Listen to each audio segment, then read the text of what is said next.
اگر یک ملتی، یک مردمی واقعاً و حقیقتاً زنده در فقر باشند، یعنی اون فقر و اون فقیر بودن به واقع زنده در عمل باشه، اون موقع بدون هیچ گونه شکی، بدون هیچ گونه شبهه‌ای، اون فقر زنده خودش رو به پایان میرسونه. یعنی که اگر اون فقر به واقع حقیقتا زنده باشه، خود به خود عمل میکنه و خود به خود در اون زنده بودن فقر خودش رو کاملا میسوزونه، پایان میده به اون فقر.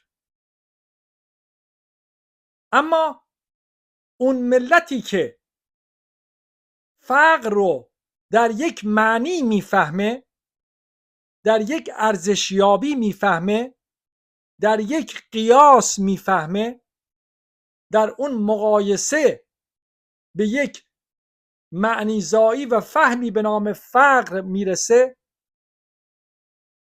اون فقر فهمیده شده تاریخی در اون جامعه، در اون ملت به هیچ وجه یک فقر زنده نیست، بلکه تنها یک تقاضای بیپایان، یک تقاضای احمقانه بیپایان در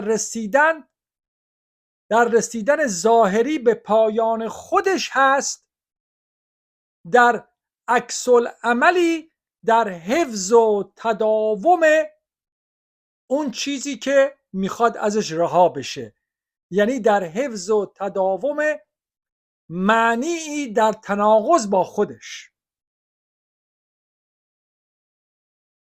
به این معنی که اون فقر فقط میخواد به پایانی در فقر برسه که اون پایان در فقر حالا میخواد اسمش نمیدونم خوشبختی باشه، میخواد اسمش سعادت باشه، میخواد اسمش رستگاری باشه، که ظاهرا اون رستگاری و اون سعادت و اون خوشبختی و اون به اصطلاح اون بهروزی در مقابل فقر قرار داره، یعنی یک فهمی در مقابل فهمی دیگر.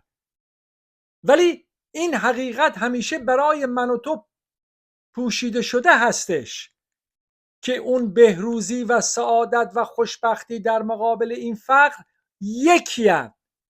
این فقری که فهمیده میشه که میخواد به سعادت برسه، این بدبختی که میخواد بیاد به سعادت برسه، به خوشبختی برسه، این بدبختی همون خوشبختیه که همواره در تقاضای رسیدن به اون هستش، هیچ وقت عمل نمیکنه. به خاطر همینه که وقتی شما شب و روز داری به این اخبار گوش میدی، همیشه در ملت در ناله و فغان به سر میبرن که آی نداریم، آی بدبختیم، آی بیچاره هستیم، آی فقیریم، آی نمیدونم به خوشبختی نرسیدیم. بعد نگاه میکنی به تاریخشون، 10,000 سال 10,000 سال این ناله فغان و نق و غر زدن همینطور ادامه داره، به خاطری که اون معنی زایی که در اون فقر میشه، در اون بدبختی میشه و خوشبختی و سعادت رو همواره تقاضا میکنه، اونم تقاضایی که همیشه تکراری و بیپایانه، این زنده نیستش. اگر یک انسان اگر گرسنگی واقعا زنده باشه، در همون گرسنگی عمل میکنه، حتی اگر اون عملش پایان دادن به گرسنگی در مرگ باشه. پس اگر فقر واقعا حقیقتا زنده باشه، اگر اون بدبختی و اون مصیبت واقعا زنده باشه، اون مصیبت و بدبختی اگر زنده باشه عملی است در حیات، عملی است در زنده بودن، و اون عمل بی محابا به همون ماهیت زنده گرسنگی و فقر و بدبختی پایان میده.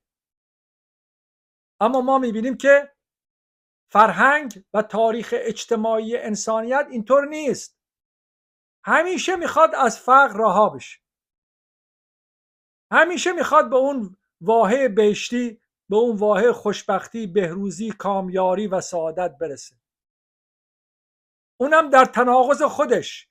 یعنی موقعی که میخواد به اون سعادت برسه باید بدونه که بدبخته. اگر میخواد به اون خوشبختی برسه باید بدونه که بدبخته. و چه موقع به اون خوشبختی میخواد برسه؟ چه موقع میخواد به اون پایان فقر و ناتوانی برسه؟ تا زمانی که میفهمه فقر فقیره و ناتوانه. یعنی برای اینکه بتونه به اون هدف برسه باید همیشه در مصیبت باشه. اون هدف نهایی همین مصیبت فعلیه و وقتی که به اونجا میخوای برسی دوباره از نو هی دورتر میشه، میخوای دوباره به یک رهایی دیگه ای برسی. اون آزادی در فردا همین اسارت امروزه. شما چه موقع میخوای آزاد بشی؟ شما چه موقع میخوای خوشبخت بشی؟ شما چه موقع میخوای به سعادت برسی؟ شما چه موقع میخوای از فقر رها بشی؟ فردا، در زمانی در آینده. و تا اون زمان شما باید بدبخت، فقیر، بیچاره، ناتوان و تو سری خور باقی بمونی.